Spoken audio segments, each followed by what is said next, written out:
وہاں پہ 40 لاکھ 50 لاکھ، کربلا میں کبھی 3 کروڑ. پوری ذمہ داری کے ساتھ جملہ کہنے لگا ہوں، نفسیاتی جملہ ہے، میری تائید فرمائیں مجھے مہدی صاحب.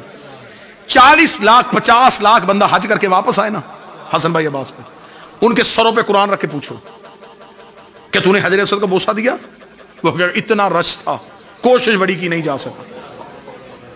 نشانے قدم ابراہیم چومے، وہ سوچا نہیں جا سکتا اتنے رش میں وہاں کیسے پہنچتا.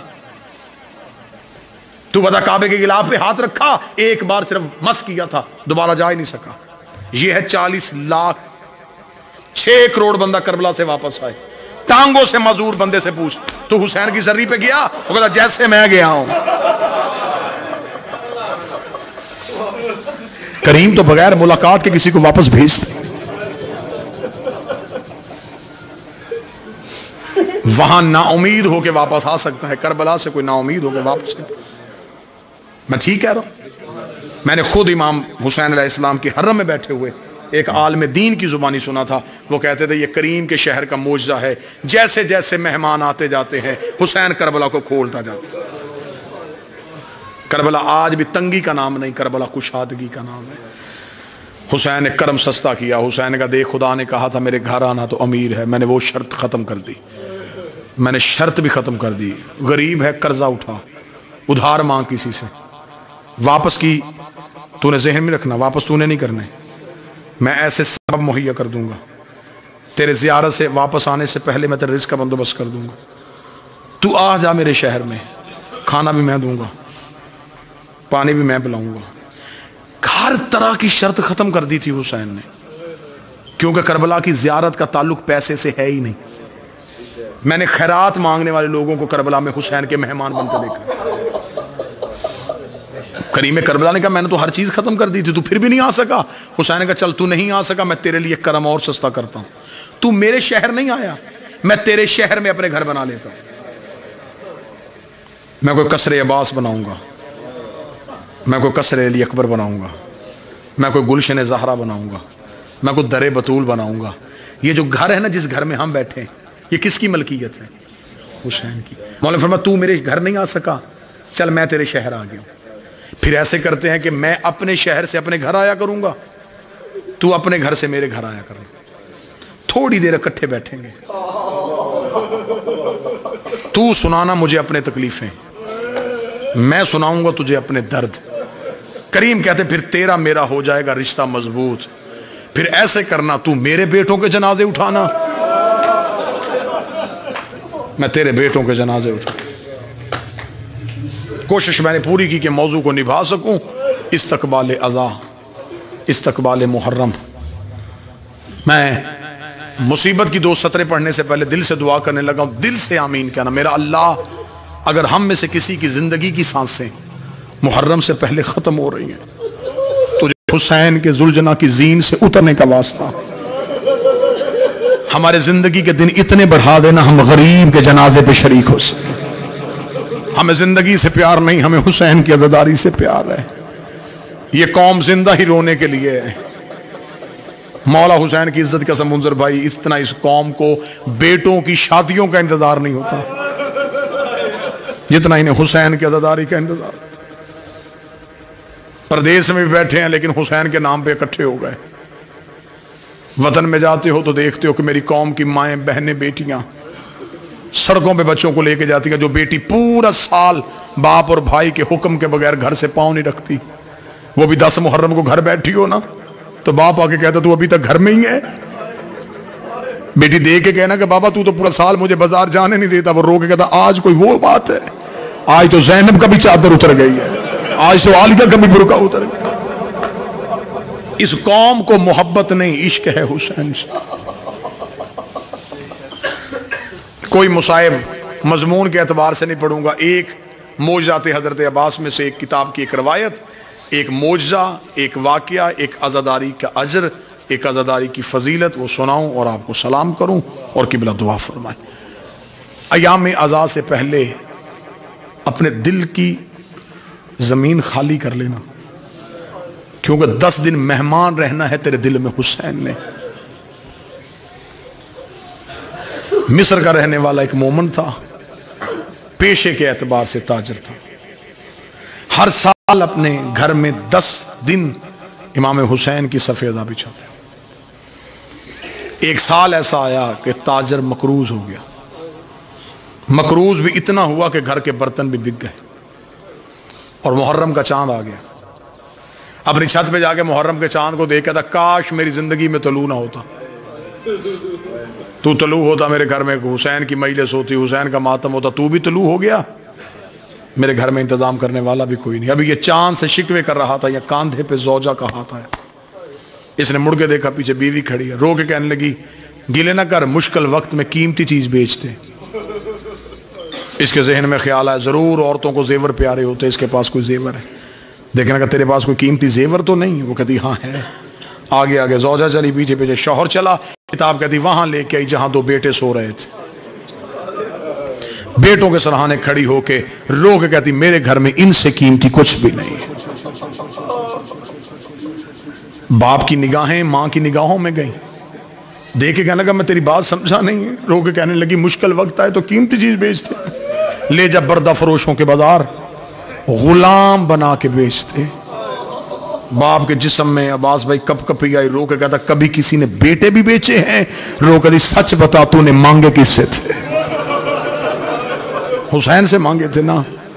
تو اب مجھے بتا اکبر سے زیادہ پیارے ہیں، اصغر سے زیادہ معصوم ہیں، عالیہ کی جوڑی سے زیادہ قیمتی ہیں، لٹا دے حسین کے نام پہ. بچوں کو اٹھایا، غلاموں والا لباس پہنا کے.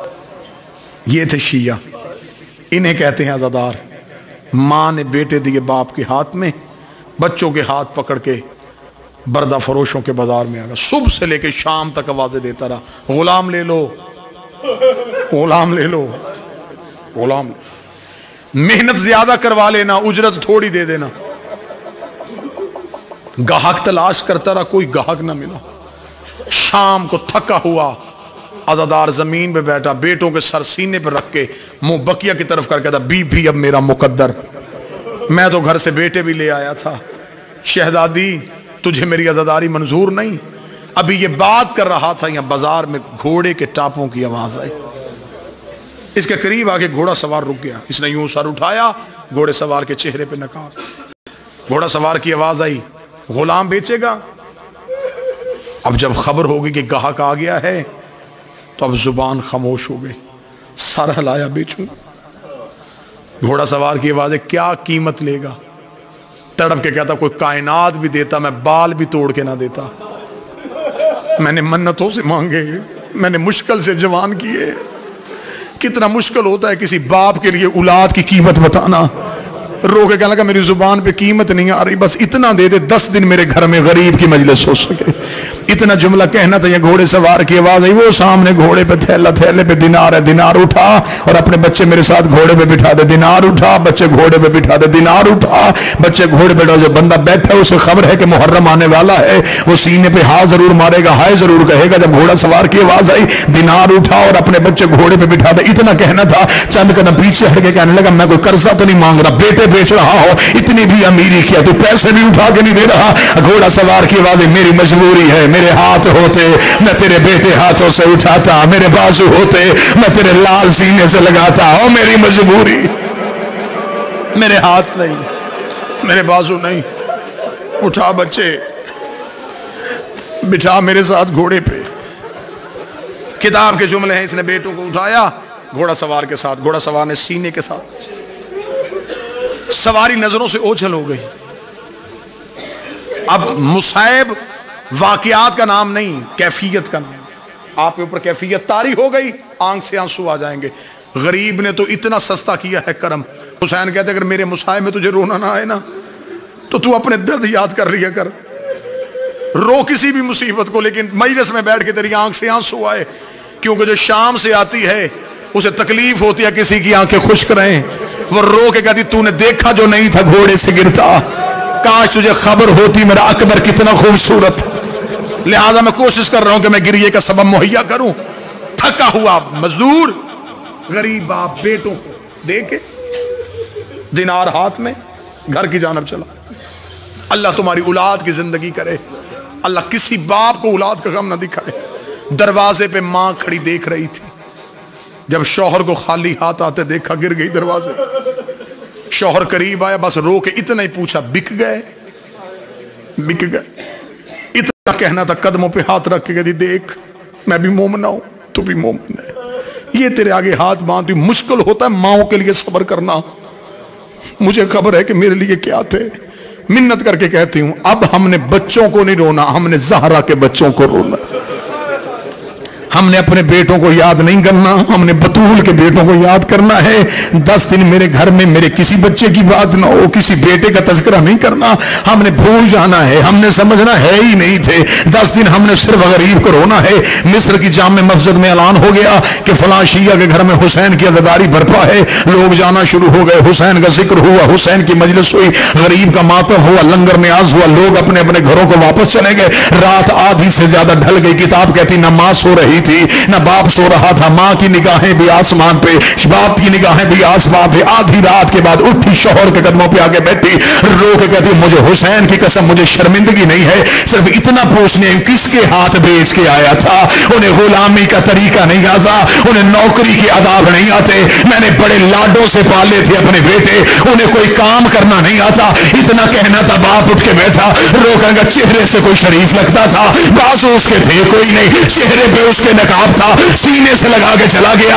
اب یہی باتیں ہو رہی تھی، دروازے میں دستک ہوئی. مومنہ روتی ہوئی باہر گئی. اسے دروازہ کھولا کہ کالے برقع والی بی بی دونوں بچوں کے ہاتھ پکڑ کے کھڑی تھی.